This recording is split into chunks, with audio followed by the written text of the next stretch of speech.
Dollar की कीमत जैसे कि आप देख रहे हैं कि नीचे आई जा रही है और हम देख रहे हैं महंगाई ऊपर जाई जा रही है। बेसिकली इसका मैं इस नज़रिए से देख सकता हूँ कि जैसे कि फॉर एग्जांपल आप पेट्रोल को देखें, पेट्रोल 332 का है। सो डॉलर की असली कीमत वो है, क्योंकि जितने में वो बैक एंड से परचेज़ कर रहे हैं आप उतने में डॉलर में पेट्रोल दे रहे हो, राइट। उससे 1-2 रुपये ऊपर होगा पेट्रोल। अब इशू ये है कि जब आर्मी ने पिछले हफ्ते कहा था कि yes we are going to, हम स्पेशल जाके उनको चेज़ करेंगे जो डॉलर अपने पास रखते हैं। अस्सलाम वालेकुम। वालेकुम सलाम। सर क्या नाम है आपका? मलिक नुमान। सर पाकिस्तान में खबर सुनने को आई है कि भाई डॉलर फिर से कम हो गया है और महंगाई फिर से बढ़ रही है। आखिर इस पे आप क्या कहना पसंद करेंगे? ये तो मेरा ख्याल है इसका जवाब आप अगर उनसे पूछे ना, जो कि आज से 18 माह पहले आए थे, 18-19 माह पहले आए थे, तजर्बाकार जिन्होंने अदम एतमाद तहरीक पेश की थी, उसमें उसकी सूरत में कामयाब होकर आए थे और आकर उन्होंने कहा था कि हम तजर्बाकार हैं और हम मुल्क को स्टेबल कर देंगे। जो कि हमारे साबिक प्राइम मिनिस्टर जो इमरान खान साहिब थे, उन्होंने मुल्क का बेड़ा गर्क कर दिया था आज 18 माह पहले। तो कुछ तजर्बाकार आए थे, उन्होंने कहा कि हम तजर्बाकार हैं, हम मुल्क को दोबारा स्टेबल कर देंगे, ठीक कर देंगे। ये सवाल मेरा ख्याल आप अगर उनसे पूछे ना, तो ये वो इसका जवाब आपको ज़्यादा बेहतर दे पाएंगे कि ऐसा क्यों है कि महंगाई तो बढ़ती जा रही है लेकिन डॉलर जो है वो फिर से कम होता जा रहा है। हालांकि डॉलर को अगर हम देखें, आज से 18 माह पहले देखें ना, तो डॉलर तकरीबन 182 रुपये था, लेकिन आज डॉलर जो है 300 से भी क्रॉस कर गया, उसके बाद नीचे आया है।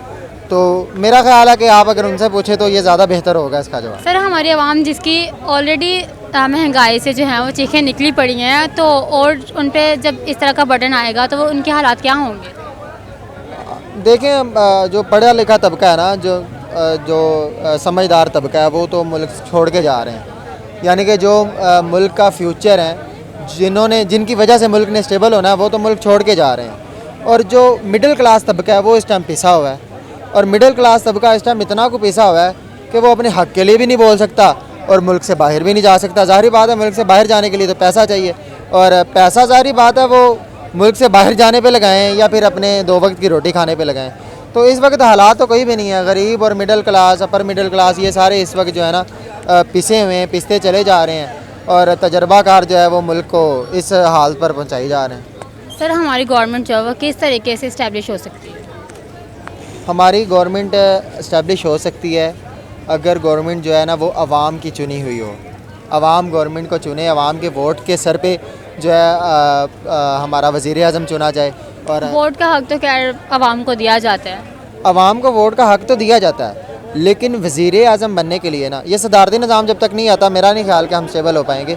वज़ीर आज़म बनने के लिए जिनको हमने वोट दिया होता है, जिनको आवाम ने वोट दिया होता है, वो आगे जो है ना प्राइम मिनिस्टर का वोट अपना देते हैं। जो हमारे MNA होते हैं, नेशनल असम्बली के जो कैंडिडेट होते हैं, ये क्या करते हैं, ये अपना वोट देते हैं आगे वज़ीर आज़म को चुनने के लिए।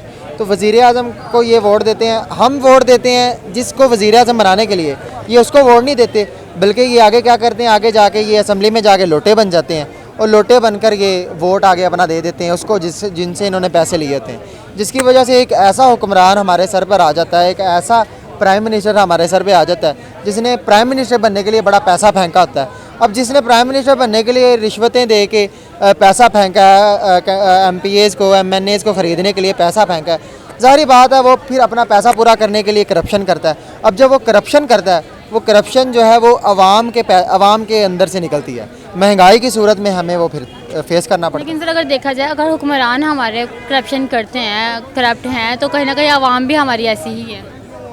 देखें, आवाम क्या करे आप मुझे बताएं। जहाँ पर आज जो पेट्रोल है वो 332 रुपये लीटर है, जो आवाम 332 रुपये लीटर पेट्रोल डलवाएगी एक दिन में, एक मज़दूर 1000 रुपये कमाता है ना, 1000 रुपये दिहाड़ी से वो क्या करेगा, 332 रुपये लीटर के हिसाब से पेट्रोल डलवाएगा बाइक में। और उसके बाद जो है रोटी अगर ख़रीदे, घी खरीदेगा, घी इस टाइम 650, अगर अच्छा घी ले तो 650 रुपये तक किलो है, अगर नॉर्मल की तरफ जाएँ तो वो 450-500 के करीब जो है ना वो KG है। अब वो घी खरीदेगा और उसके बाद वो आटा खरीदेगा, आटे के भी रेट आपको पता है कहाँ तक जा पहुँचा है। तो एक गरीब बंदा, एक रोटी भी 20 रुपए की है, एक रोटी भी अगर खरीदेगा 20-25 रुपये की मिलती है आमतौर पे। तो एक गरीब बंदा 1000 रुपये दिहाड़ी कमाने वाला अगर पूरे दिन की रोटी अपने घर के बच्चों के लिए और अपनी बीवी के लिए वो उसको 2-3 हज़ार रुपये में पड़ रही होगी, बताएं वो फिर कहाँ से पैसा जमा करेगा। ज़ाहिर बात है वो फिर 2 नंबर तरीक़ों की तरफ आएगा, वो चोरी करेगा, वो उसका ज़हन बनेगा कि मैं जो है ना वो डाके मारना शुरू कर दूँ, तो यही हार रह जाता है ना, फिर गरीब के लिए तो यही हार रह जाता है। डॉलर की कीमत जैसे कि आप देख रहे हैं कि नीचे आई जा रही है और हम देख रहे हैं महंगाई ऊपर जाई जा रही है। बेसिकली इसका मैं इस नज़रिए से देख सकता हूँ कि जैसे कि फॉर एग्जांपल आप पेट्रोल को देखें, पेट्रोल 332 का है। सो डॉलर की असली कीमत वो है क्योंकि जितने में वो बैक एंड से परचेज़ कर रहे हैं आप उतने में डॉलर में पेट्रोल दे रहे हो, राइट। उससे 1-2 रुपये ऊपर होगा पेट्रोल।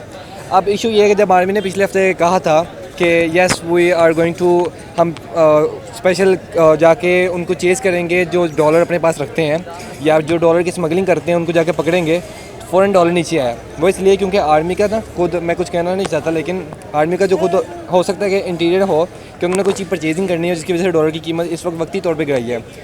मैं खुद एक फ्रीलांसर हूँ और मुझे पता है एज अ प्लान डॉलर की कीमत कम की गई। एज अ प्लान डॉलर की कीमत कम की है। अब मैं ये जानता हूँ कि यार अगर एज अ फ्रीलांसर मैं हूँ और मैं डॉलर पे परचेजिंग करता हूँ या डॉलर में ही बाहर निकल पाता हूँ, तो मुझे पता है मैं मुल्क में डॉलर लेके आ रहा हूँ, राइट। सो अगर आप फॉर एग्जांपल लें कि अगर आप मुल्क में डॉलर लेके आ रहे हैं और आपको वो एक्सचेंज रेट नहीं मिल रहा, जिस वजह से आपकी महंगाई जो है वो बढ़ती जा रही है, तो उस वजह से क्या होगा कि मेरा डॉलर में इंटरेस्ट खत्म हो जाएगा और आपके मुल्क में जो डॉलर आ रहा है वो और ज़्यादा कम हो जाएंगे।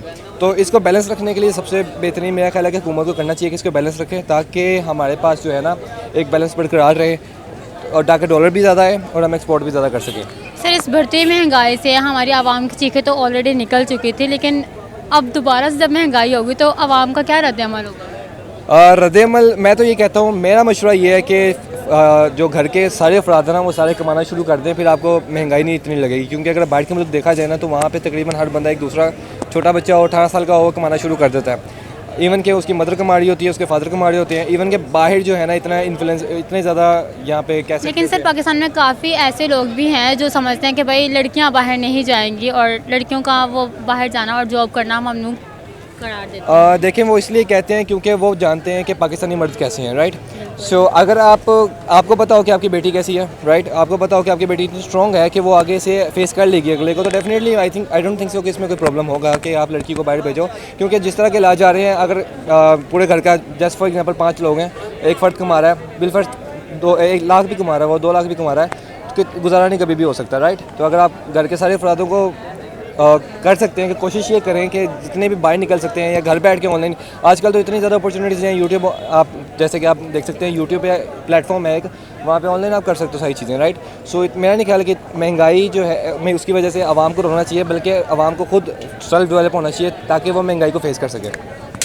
तो सर हमारी हुकूमत हमारे लिए क्या कर सकती है इस महंगाई के दौर में? हुकूमत से बस यही है कि एक प्लान चीज़ों को प्लान करे इस तरीके से कि उनको पता हो कि वो क्या करने जा रहे हैं। जैसे फॉर एग्जांपल अगर वो कोई चीज़ बिल्ड भी कर रहे हैं, जैसे मेट्रो या ऑरेंज लाइन की बात करते हैं, इवन के बहुत से लोगों को फ़ायदा हो रहा है, लेकिन अगर उसकी बजाय कोई इंडस्ट्रियल या डॉक्टरी वाली जगह पर डाली जाती तो वो ज़्यादा अच्छा ग्रो करता।